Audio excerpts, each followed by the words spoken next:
Assalamu alaikum wa rahmatullahi wa barakatuh. J'espère que vous allez bien. Aujourd'hui, Inch'Allah, on va continuer dans les récits sur les prophètes, alayhimus salatu wassalam, et on va parler plus particulièrement du prophète Nuh, alayhi salam, qui était le quatrième prophète.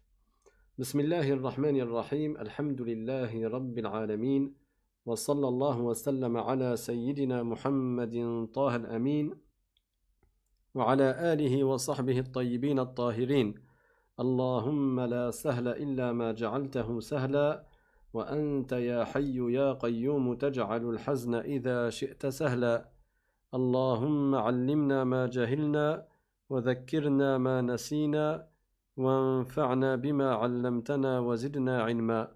La louange est à Allah, le Seigneur des mondes, et que l'honneur et l'élévation en degrés soit accordé à notre maître Muhammad sallallahu alayhi wa sallam.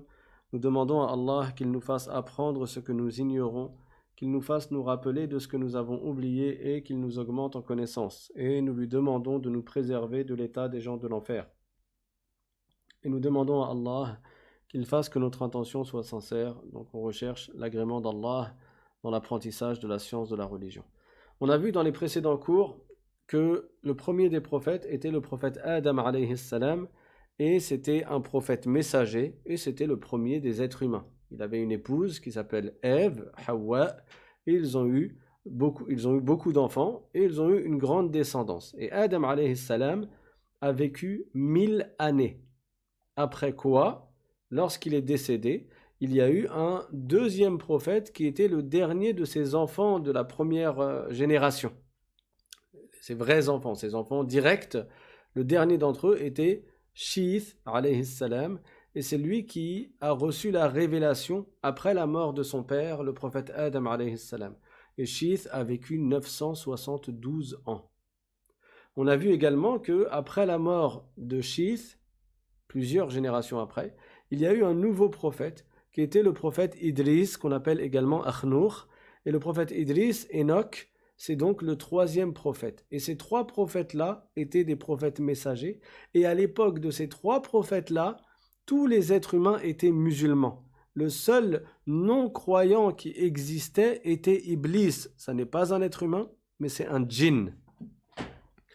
Iblis, c'est le père des djinns, et on en a parlé dans les cours précédents lorsqu'on a parlé de l'histoire du prophète Adam, alayhi salam.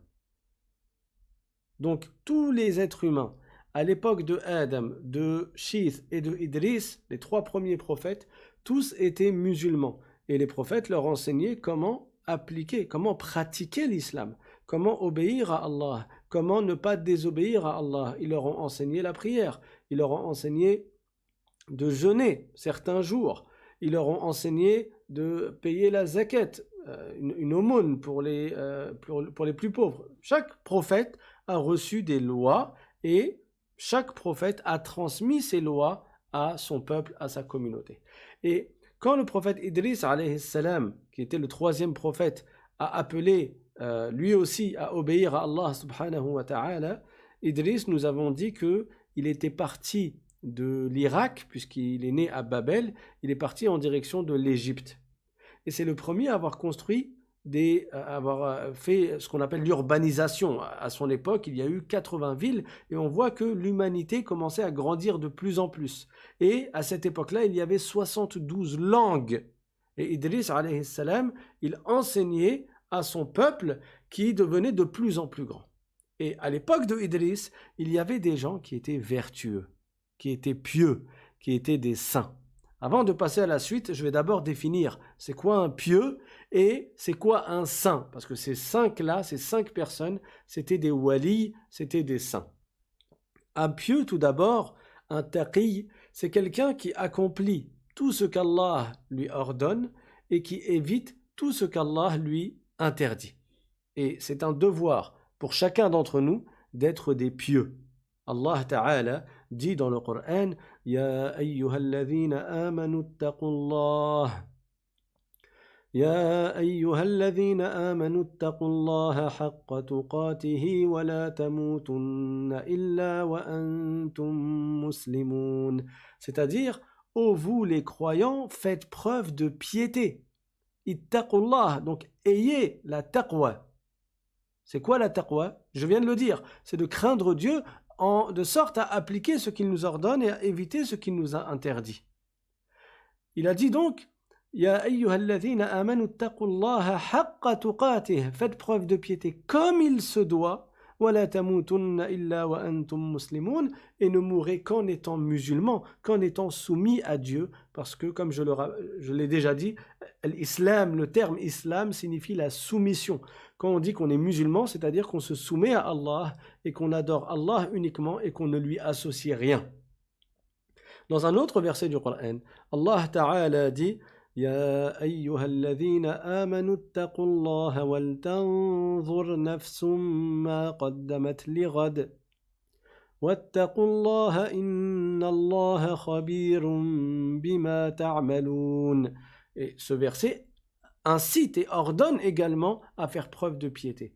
Et il signifie ô vous les croyants, faites preuve de piété, donc craignez Dieu, atteignez la piété, et que chacun considère ce qu'il a préparé pour demain. Demain, ça veut dire le jour dernier, ça veut dire après ta mort et après la résurrection. Que chacun pense et observe et réfléchisse à ce qu'il a préparé pour le jour du jugement en termes de bagages. C'est quoi les bagages quand tu voyages habituellement? Tu prends des vêtements, tu prends des sous-vêtements, tu prends ceci, tu prends cela. Quand tu pars en voyage, tu prends des bagages avec toi. Mais le voyage vers l'au-delà, on ne parle pas des mêmes bagages. Ce n'est pas des vêtements ici. C'est tes provisions qui te serviront au jour dernier, c'est-à-dire tes bonnes actions. Allah Ta'ala dit dans le Coran وَتَزَوَّدُوا فَإِنَّ خَيْرَ الزَّادِ التَّقْوَى, c'est-à-dire et faites des provisions. Et la meilleure des provisions, c'est la piété. C'est que tu fasses les bonnes actions en accomplissant ce qu'Allah t'a ordonné et en évitant ce qu'Allah t'a interdit. Donc, dans le verset que j'ai cité juste avant ce dernier verset, Allah Ta'ala nous ordonne de nous préparer pour le jour qui vient, c'est-à-dire pour demain. وَاتَّقُوا إِنَّ اللَّهَ خَبِيرٌ بِمَا تَعْمَلُونَ. Une deuxième fois, faites preuve de piété, craignez Dieu et sachez qu'Allah, il sait ce que vous faites, il sait chacun de vos actes. Donc le pieux, c'est qui? C'est celui qui accomplit les devoirs et qui évite les péchés. En arabe, on l'appelle comment? Un taqi. Le saint, c'est qui? Le saint, qu'on dit en arabe wali, c'est celui qui non seulement est pieux, donc il accomplit les devoirs et il évite les péchés, mais en plus, il persévère sur l'accomplissement d'actes surérogatoires. Par exemple, en plus de ce qui lui incombe comme prière, il fait des prières surérogatoires, des prières sunna. En plus des jeûnes obligatoires qui lui incombent, il va accomplir d'autres jeûnes qui sont surérogatoires. Et il va persévérer sur cela jusqu'à atteindre al-wilaya, la sainteté, et devenir un wali. Donc à l'époque de Idris alayhi salam, il y a 5 personnes qui étaient des awliya, c'était des saints, c'était des walis. Après la mort du prophète Idris, le diable Iblis est venu aux gens sous l'apparence d'un vieillard, sous l'apparence d'un homme sage. Il a pris l'apparence d'un être humain. Allah Ta'ala a accordé aux djinns la capacité de pouvoir parfois prendre certaines apparences. Donc, Iblis, il est parti voir les gens et il leur a dit « Vous aimez beaucoup ces 5 vertueux ». Et il s'agit de Wad, Suwa', Yarouth, Ya'ouq et Nasr. Ils sont cités dans le Coran. Vous les aimiez? Et les gens ont répondu oui, parce qu'ils étaient vraiment attristés de la mort de ces gens qui étaient vertueux. Alors Iblis leur a dit, pour ne pas les oublier et pour continuer à œuvrer avec ardeur en pensant à eux, parce qu'en vous rappelant d'eux, vous allez œuvrer comme eux, ils ont œuvré, alors construisez des statues, sculptez donc des statues à leur effigie. Comme ça, quand vous allez voir leur statue, vous allez penser à eux et ça va vous motiver à faire comme eux parce que c'était des gens bien. Et ils ont écouté. Ils ont fait ce qu'Iblis leur a dit. Eux, ils ne savaient pas que c'était Iblis. Ils pensaient que c'était un homme sage. Ils ont construit ces 5 statues. Et ils ont continué à adorer Allah subhanahu wa ta'ala. Puis, une longue période plus tard, Iblis est parti voir leurs descendants. Et il leur a dit, vous savez pourquoi vos pères, ils avaient sculpté et construit ces statues-là? C'était pour les adorer. Parce que en les adorant, cela les rapprochait de l'agrément de Dieu. Alors adorez-les. Et là, pour la première fois dans l'histoire de l'humanité, il y a des gens qui se sont mis à adorer autre qu'Allah, qui se sont mis à faire ce qu'on appelle le shirk, l'association, c'est-à-dire le fait d'attribuer à Allah des associés. C'était ces gens-là. Et le mal, le vice et la mécréance et le shirk s'est tellement propagé à cette époque qu'il est arrivé un moment où il n'y avait plus un musulman sur terre. Subhanallah. Alors qu'au départ, il n'y avait absolument aucun non-croyant parmi les êtres humains. Après la mort de Idris, alayhi salam, la mécréance est arrivée sur terre et elle s'est propagée jusqu'à ce qu'il n'y ait plus un seul musulman parmi les humains. Et c'est cette époque-là qu'on appelle l'époque de Al-Jahiliyyatul Oula, c'est-à-dire l'époque de l'obscurantisme, de l'ignorance totale et de l'obscurantisme, la première, parce que il y a eu une deuxième par la suite. Allah Ta'ala dit dans le Coran, وَقَالُوا لَا تَذَرُنَّ آلِهَتَكُمْ وَلَا تَذَرُنَّ وَدًّا ولا تذرن ودا ولا سواعا ولا يغوث ويعوق ونسرا. C'est-à-dire, ils ont dit, ne les délaissez pas, vos idoles, ne délaissez pas Wad, Suwa', Yaghouth, Ya'ouq et Nasr, qui étaient des hommes pieux, des hommes vertueux, mais qui ont été adorés par la suite par les associateurs du coup. Et quand il n'y avait plus de musulmans sur terre, Allah subhanahu wa ta'ala a envoyé un quatrième prophète. Et ce prophète, c'est le prophète Nuh alayhi salam. Certains savants ont dit qu'entre le prophète Idris et le prophète Nuh, entre la mort du prophète Idris et l'envoi du prophète Nuh, il y a eu 1000 années. Nuh, en français, on l'appelle Noé. Et ces 1000 années-là, c'est cette période-là qu'on appelle la première Jahiliya. Quand Nuh est arrivé, il a commencé à appeler à l'islam. Parce que oui, je le répète encore une fois, tous les prophètes étaient musulmans. Il n'y a pas eu un prophète chrétien, il n'y a pas eu un prophète juif, il n'y a pas eu un prophète idolâtre, il n'y a pas eu un prophète qui doutait de l'existence de Dieu. Non, les prophètes sont des envoyés de Dieu, ce sont des messagers de Dieu. Ils transmettent un seul et même message qui est d'adorer Dieu uniquement et de ne rien lui associer, conformément à la parole du prophète Muhammad sallallahu alayhi wa sallam.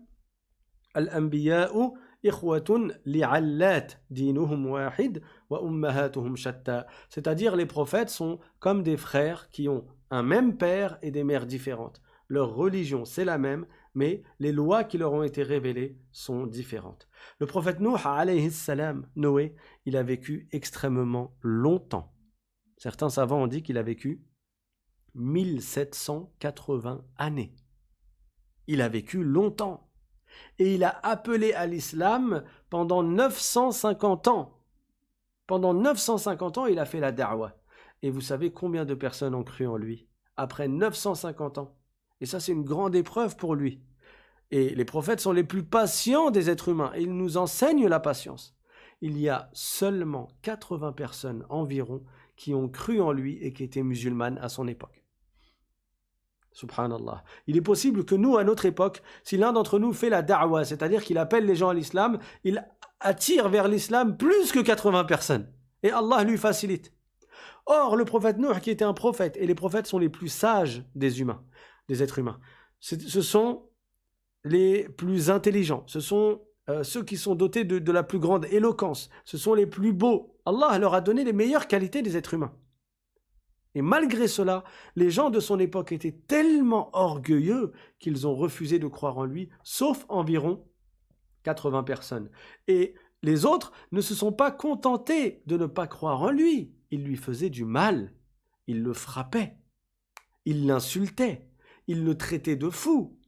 D'une génération à l'autre génération, Parce que le prophète Nuh, alayhi salam, bien qu'à son époque les gens vivaient très longtemps, mais le prophète Nuh a vécu particulièrement longtemps, lui.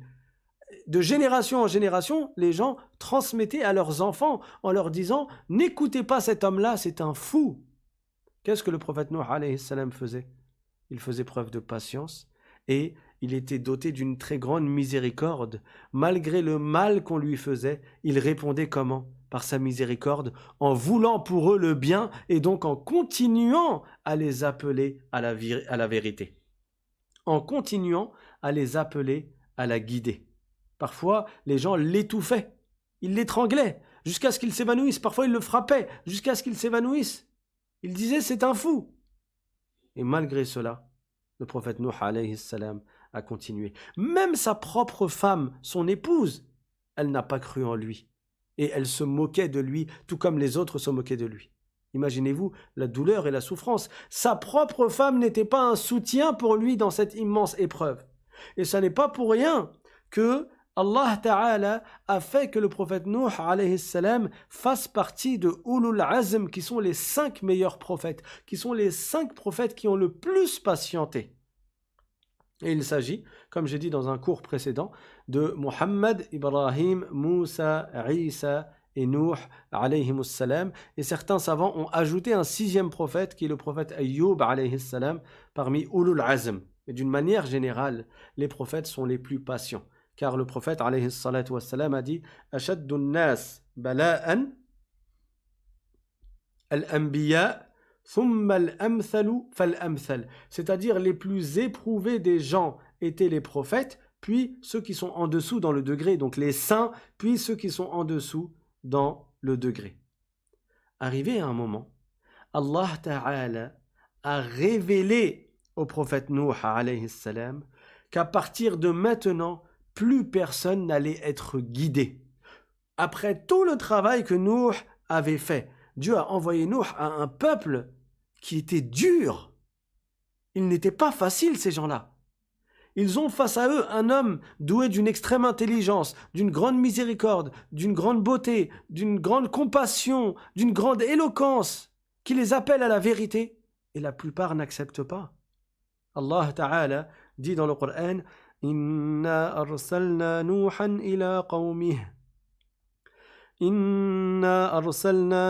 إلى قومه أن أنذر قومك من قبل أن يأتيهم عذاب أليم. C'est-à-dire, nous avons envoyé Nuh à son peuple pour qu'il leur dise attention, pour qu'il les avertisse, pour qu'il leur donne un avertissement que s'ils restent sur leur association, alors ils mériteront un châtiment douloureux. قال يا قوم إني لكم نذير مبين. Et Nuh alayhi salam, il a dit ô vous mon peuple, je suis un avertisseur pour vous. Éminent, je vous avertis de quoi? D'un grand châtiment qui vous attend si vous ne croyez pas en Allah uniquement et si vous n'adorez pas Allah seulement. Voilà ce à quoi a appelé le prophète Nuh alayhi salam. Adorez Dieu, craignez-le et faites preuve de piété, et obéissez-moi car je suis le messager de Dieu, je suis prophète, et donc vous m'obéissez lorsque je vous transmets les lois de Dieu. Ils n'ont pas suivi. Au bout d'un moment, le prophète Nuh alayhi salam a invoqué son Seigneur et, comme il est cité dans le Coran, قال رب إني دعوت قومي ليلا ونهارا. Il a dit, ô Seigneur, j'ai appelé mon peuple nuit et jour à l'islam. فلم يزدهم دعائي إلا فرارا. Mais plus moi je les appelais à l'islam et plus eux s'éloignaient de la vérité et continuaient à fuir la guidée. وإني كلما دعوتهم لتغفر لهم جعلوا أصابعهم في آذانهم واستغشوا ثيابهم وأصروا واستكبروا استكبارا. Et il a dit, chaque fois que je les appelais à l'islam, chaque fois que je leur faisais la da'wa, l'appel à la vérité, afin que par leur guider, par leur entrée en islam, tu leur pardonnes ce qu'ils ont fait auparavant, ils mettaient leurs doigts dans leurs oreilles, c'est-à-dire ils ne m'écoutaient pas, ils faisaient preuve d'orgueil, wastakbaru istikbara, ils faisaient preuve d'un immense orgueil. Thumma inni da'awtuhum jihara, et je les ai appelés encore et encore à voix haute au grand jour à l'islam. Thumma inni a'lantu lahum wa asrartu lahum israra, et de temps à autre je leur parlais au grand jour, et d'autres fois, je leur parlais en secret, c'est-à-dire de manière privée. فَقُلْتُ اسْتَغْفِرُوا رَبَّكُمْ إِنَّهُ كَانَ غَفَّارًا يُرْسِلِ السَّمَاءَ عَلَيْكُمْ مِدْرَارًا. Et là, le prophète Nuh, alayhi salam, il dit comment il les a appelés à l'islam et comment il leur a dit de suivre le chemin qui permettra qu'Allah Ta'ala leur pardonne. Et c'est quoi ce chemin? C'est l'entrée en islam, c'est de délaisser le shirk, c'est de délaisser l'association. Et malgré cela, ils ont refusé. Et il les a appelés, il leur a dit, mais voyez, observez la nature, observez la création d'Allah. Il leur a dit, Alam taraw kayfa khalaqa Allahu sab'a samawatin tibaqa. Ne voyez-vous pas comment Allah Ta'ala a créé 7 cieux, وَجَعَلَ الْقَمَرَ فِيهِنَّ نُورًا وَجَعَلَ الشَّمْسَ سِرَاجًا. Et voyez la lumière de la lune et la lumière du soleil qui illumine, c'est-à-dire, voyez comment toutes ces créatures-là montrent et prouvent l'unicité et la toute-puissance d'Allah subhanahu wa ta'ala. Et ce ne sont pas vos statues là qui méritent la divinité. Wallahu ja'ala lakumul arda bisata. Alors j'ai sauté quelques versets, je ne les cite pas tous. Ces versets-là sont dans sourate Nuh.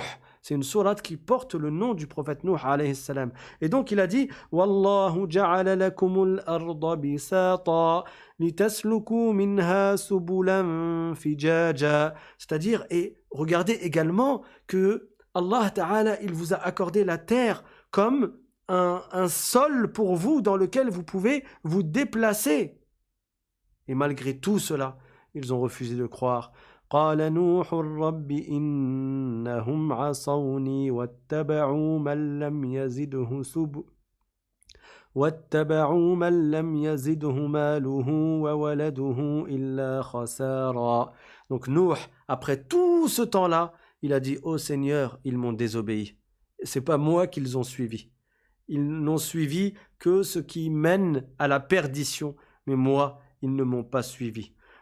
Et il a dit وَقَدْ أَضَلُّوا كَثِيرًا وَلَا تَزِدِ الظَّالِمِينَ إِلَّا ضَلَالًا. Donc ces gens-là, ils n'ont fait que égarer et ils ont augmenté dans leurs égarements. Alors, Allah Ta'ala lui a révélé qu'à partir de ce moment-là, plus personne n'allait entrer en islam après les quelques 80 personnes qui sont entrées en islam. Il n'y allait plus avoir un seul croyant nouveau sur terre. Ça y est, il n'y a que les 80 et quelques qui sont musulmans et il n'y en aura pas plus. Quand le prophète Nuh, alayhi salam, après 950 années d'appel à l'islam, il a reçu cette révélation et il a su cela, il a invoqué Allah Ta'ala pour qu'il anéantisse les non-croyants. Tous ces gens qui propageaient le mal et qui faisaient du mal, Nuh alayhi salam a demandé à Allah qu'il les anéantisse. وَقَالَ نُوحٌ رَبِّ لَا تَذَرْ عَلَى الْأَرْضِ مِنَ الْكَافِرِينَ دَيَّارًا. C'est-à-dire, et Nuh a dit, ô Seigneur, ne laisse sur terre plus aucun non-croyant, plus aucun mécréant, c'est-à-dire plus aucune personne qui ne croit pas en toi. Anéantis-les. إنك إن تذرهم يضلوا عبادك ولا يلدوا إلا فاجرا كفارا. Parce que si tu les laisses encore vivre sur terre, alors ils ne feront que égarer les suivants, ils ne feront que égarer les autres encore, ceux qui viendront après dans les générations suivantes, conformément à ce qui lui a été révélé, conformément à ce qu'il a su de la part d'Allah subhanahu wa ta'ala. Alors Allah a exaucé son invocation et il lui a ordonné de construire un arche et il lui a révélé que les non-croyants, ils allaient mourir dans un déluge, ils allaient mourir noyés par une eau, par de l'eau. Le prophète Nuh alayhi salam, qu'est-ce qu'il a fait? Il a commencé à construire son arche, comme cela lui a été révélé. Les gens se sont mis alors à se moquer de lui. Allah Ta'ala dit dans le Coran « Wasna'il fulka », c'est-à-dire « et construis l'arche ». Alors, il y a une suite à ce verset, Inch'Allah, on parlera ça. Si je la cite, ça va m'amener vers un autre sujet, et il ne reste que 15 minutes environ, donc Inch'Allah, on traitera de ce sujet ultérieurement. Donc Allah Ta'ala, comme c'est cité dans le verset, il lui a révélé, il lui a ordonné de construire l'arche, et le prophète Nuh alayhi salam a commencé à construire un arche. Et là les gens se sont mis à se moquer de lui. Ils lui ont dit « Nuh, t'es devenu menuisier alors qu'avant t'étais prophète, ça y est, t'as changé ?» Ils lui ont dit où est-ce que tu veux faire circuler ton bateau alors que la terre elle est sèche? C'est-à-dire qu'il n'y avait pas d'eau dans le lieu où le prophète Nuh alayhi salam était quand il construisait l'arche. Mais lui, il ne prêtait pas attention à ces gens-là et il continuait à obéir à Allah parce qu'il savait que ce qui lui est révélé n'est que vérité. Alors il a construit l'arche et il a construit un grand arche qui avait 3 étages. Alors il y a divergence sur la longueur, la largeur et la hauteur de cette arche. Certains savants ont dit qu'il faisait 80 coudées de longueur, sur 50 coudées de large, sur 30 coudées de haut. Et il y a d'autres savants qui ont dit autre chose. Ils ont dit qu'il faisait 600 coudées de long, donc il était vraiment beaucoup plus grand. Il y a divergence à ce sujet. Et il a construit 3 étages. L'étage du dessous pour faire entrer des animaux, l'étage du milieu pour les êtres humains et l'étage du dessus, c'était pour les oiseaux. Quand le prophète Nuh alayhi salam a fini de construire l'arche, il attendait un signe de la part d'Allah Ta'ala et ce signe-là, c'était qu'une eau jaillisse d'un certain endroit. Et quand cette eau a jailli de cet endroit-là, quand l'eau a jailli de cet endroit-là, le prophète Nuh alayhi salam a appelé les musulmans à entrer dans le bateau. Ils étaient combien ces musulmans? 80 et quelques. Et les animaux, la terre a commencé à faire sortir son eau.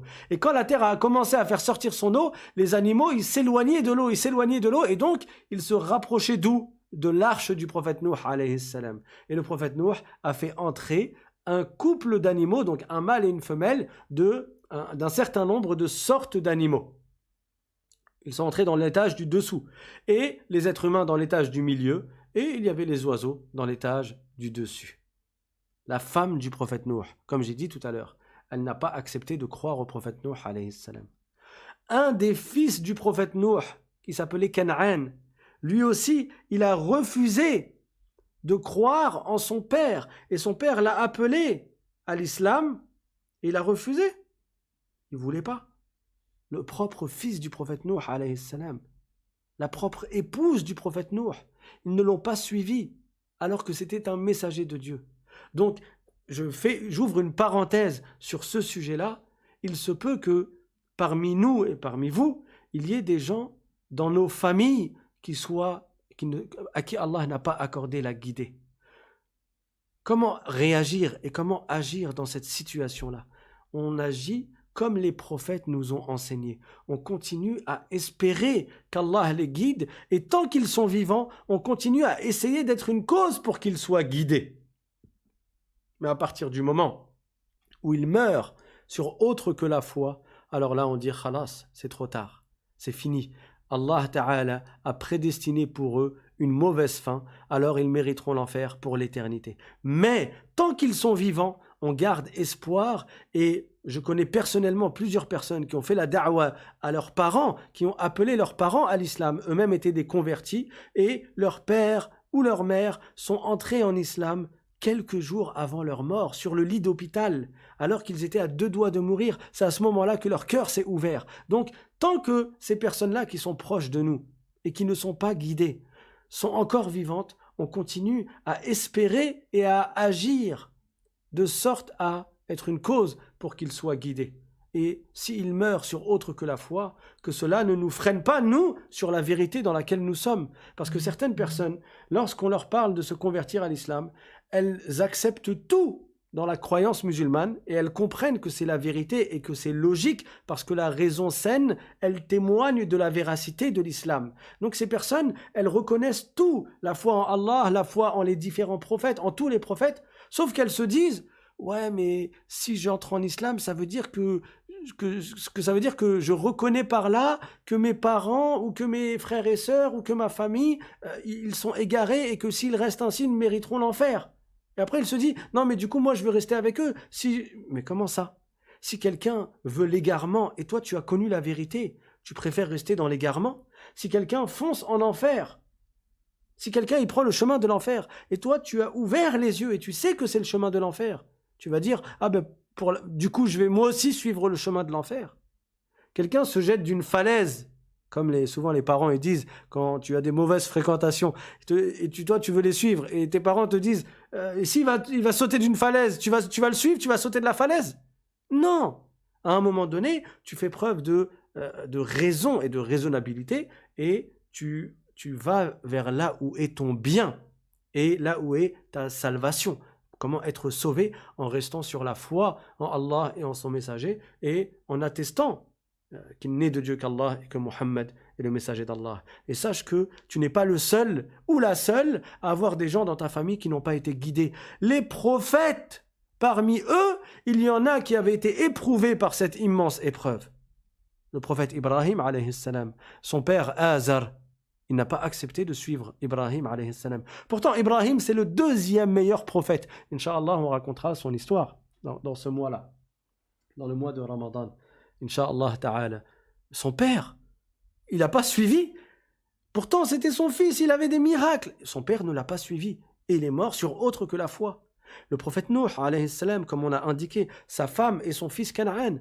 Le prophète Muhammad, sallallahu alayhi wa sallam, son oncle Abu Lahab. Il était l'ennemi du prophète. Il faisait du mal au prophète. Quand le prophète appelait les tribus et leur disait قولوا لا إله إلا الله تفلحوا. Il leur disait, dites la ilaha illallah et vous gagnerez. Dites qu'il n'y a pas d'autre Dieu que Dieu.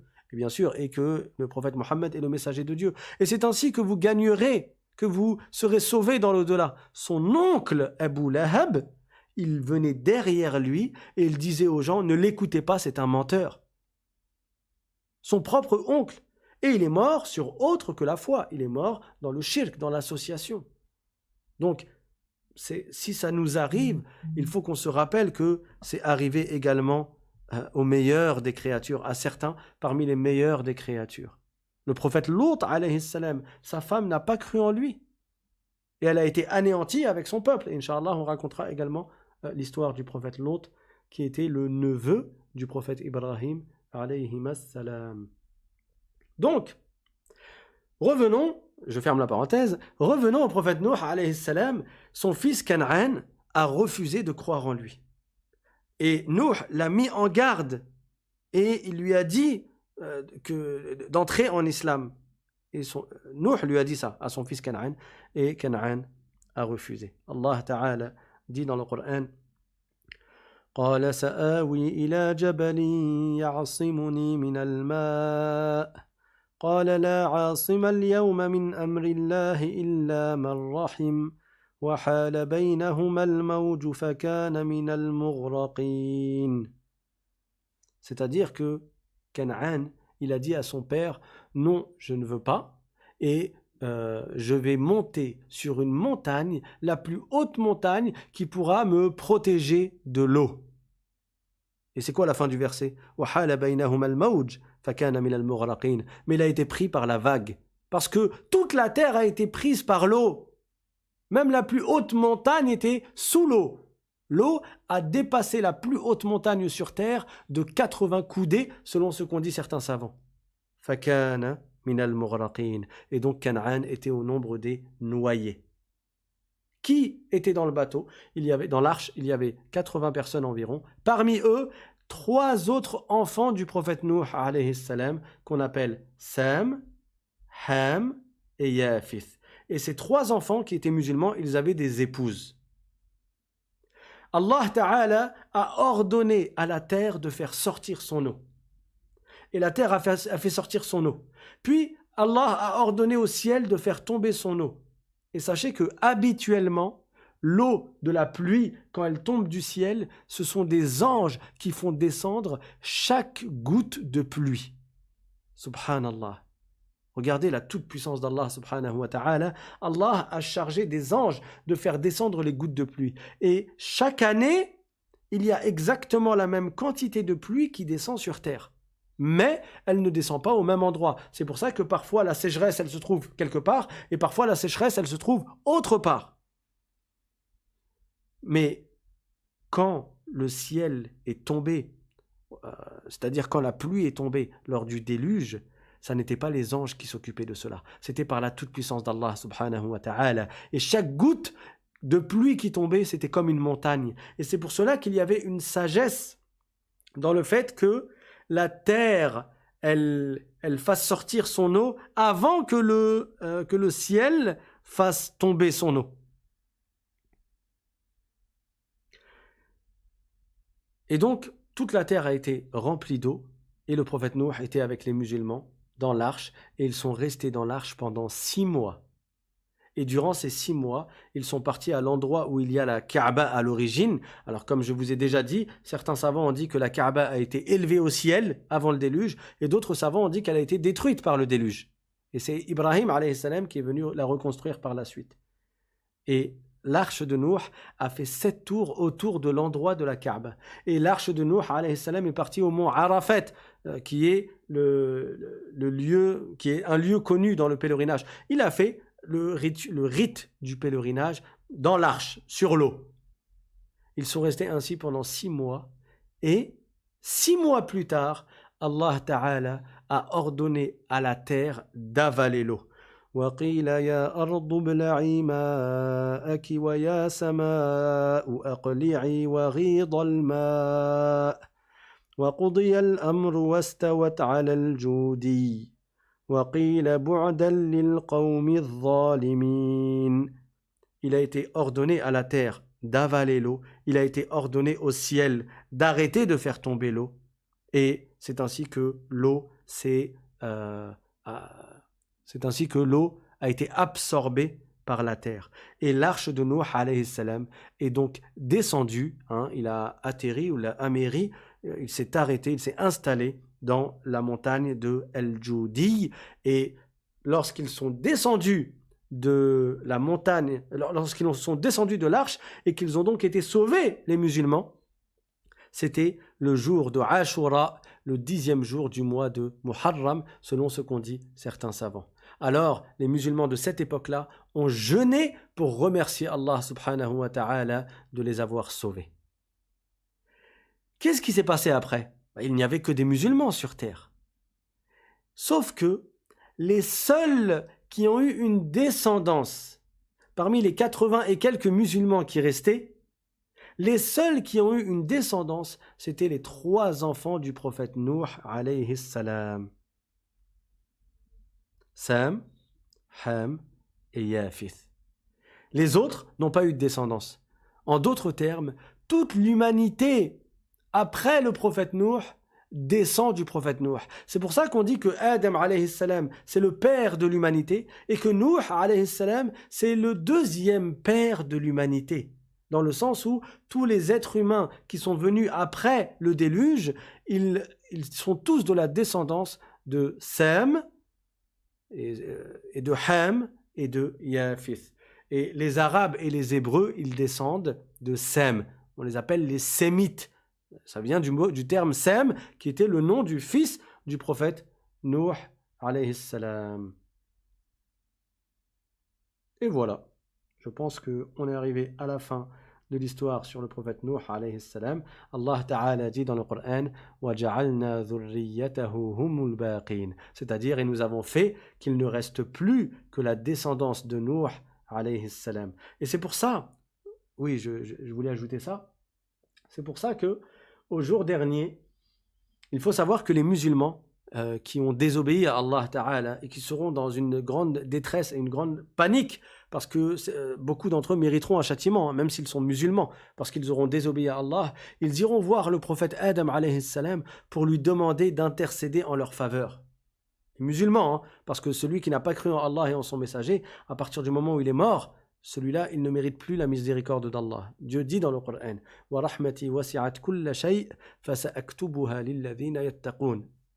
C'est-à-dire que la miséricorde d'Allah, elle englobe toute chose dans ce bas monde, mais dans l'au-delà, elle est réservée à ceux qui sont morts croyants, qui ont évité l'association, qui ont évité le shirk, qui sont morts musulmans. Donc les musulmans désobéissants iront voir le prophète Adam alayhi salam et ils lui diront intercède en notre faveur parce que tu es notre père, le premier des êtres humains. Alors le prophète Adam alayhi salam, selon une version du hadith, il leur répondra allez voir Nuh, votre père après votre père. C'est-à-dire le deuxième père de l'humanité. Parce que tous ceux qui sont venus après le prophète Nuh alayhi salam, ils descendent du prophète Nuh alayhi salam. Donc je voulais conclure, même si on arrive à la fin des 45 minutes, je voulais conclure sur un point. C'est que le prophète Nuh a vécu 1780 années.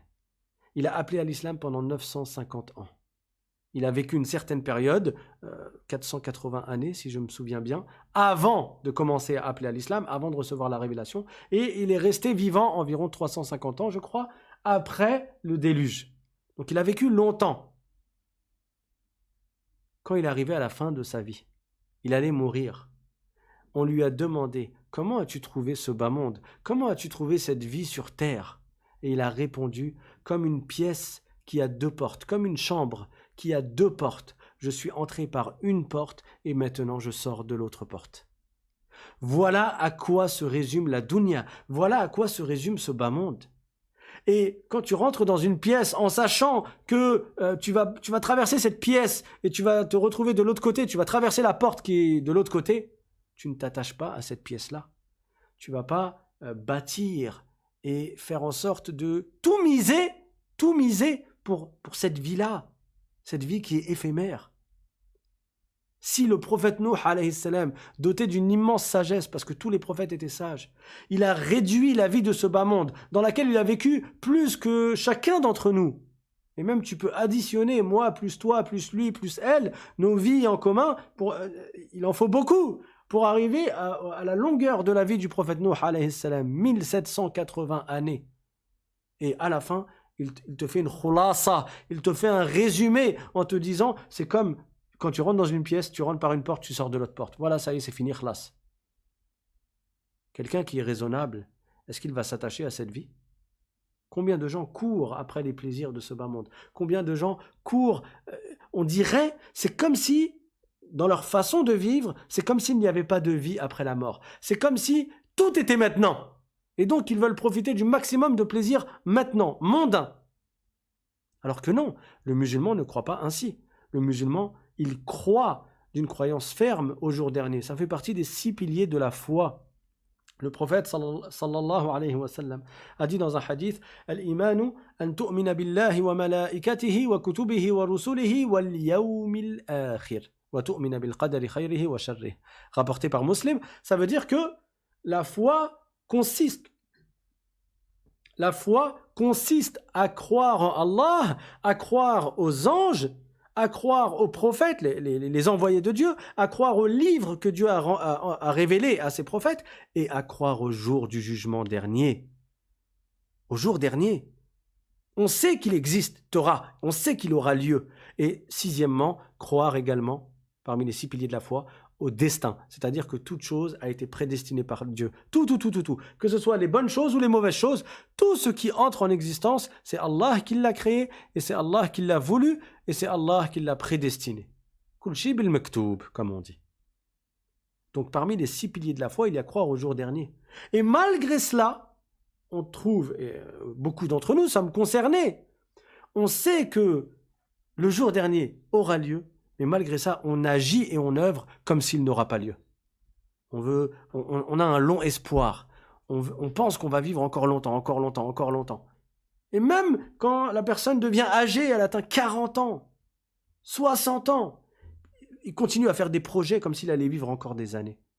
Alors que peut-être demain tu meurs, peut-être ce soir tu meurs, peut-être dans une minute tu meurs. On ne sait pas quand est-ce qu'on va mourir, mais on sait une chose, c'est qu'on va mourir, et on sait une deuxième chose, c'est que après notre mort, on sera jugé sur ce qu'on a fait ici-bas.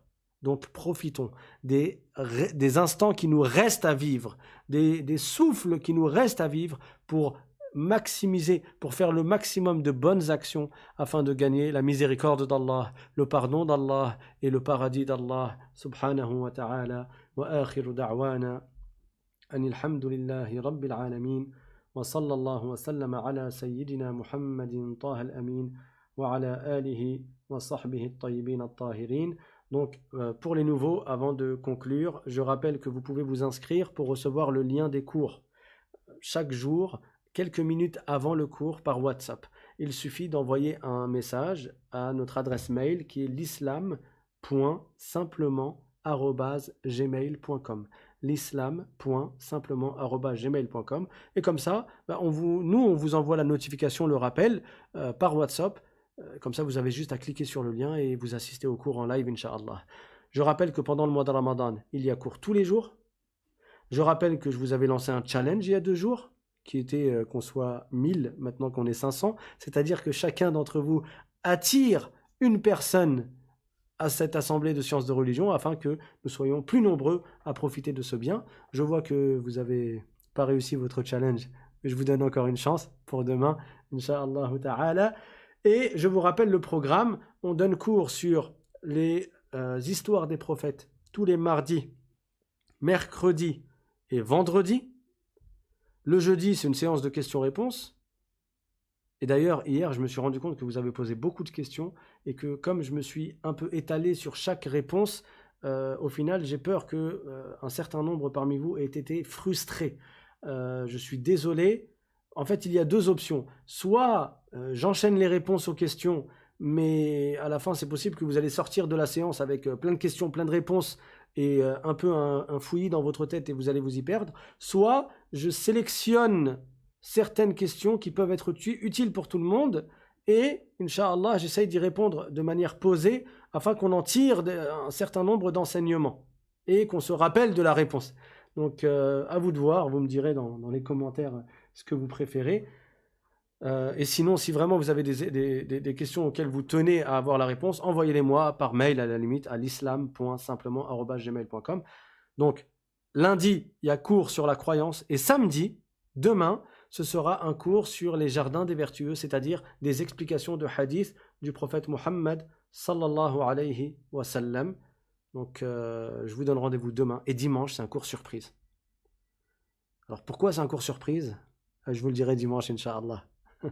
Barakallahu fikum. Je vous dis à demain. Inch'Allah, j'espère que demain on sera plus nombreux par votre cause et par vos efforts à vous également. Comme ça, tout le monde participe à ce bien. Wa akhiru da'wana anil hamdulillahi rabbil alamin. Sahafturkum. Bon appétit à tous. Et n'oubliez pas, chaque soir, de mettre l'intention de jeûner le lendemain. Et n'oubliez pas de faire des du'as et de ne pas perdre de temps dans vos nuits. Ne perdez pas de temps à regarder des séries télévisées, à regarder des sketchs, des trucs marrants, à regarder des choses futiles. Le temps est compté, notre temps est compté. Donc, chaque instant que nous avons de ce mois-là, qui est peut-être notre dernier Ramadan de notre vie, le mois de la miséricorde, le mois du pardon, le mois de l'affranchissement de l'enfer, chacun de ces instants, essayons de l'optimiser dans l'adoration d'Allah subhanahu wa ta'ala. Barakallahu fikum. Wassalamu alaykum wa rahmatullahi ta'ala wa barakatuh.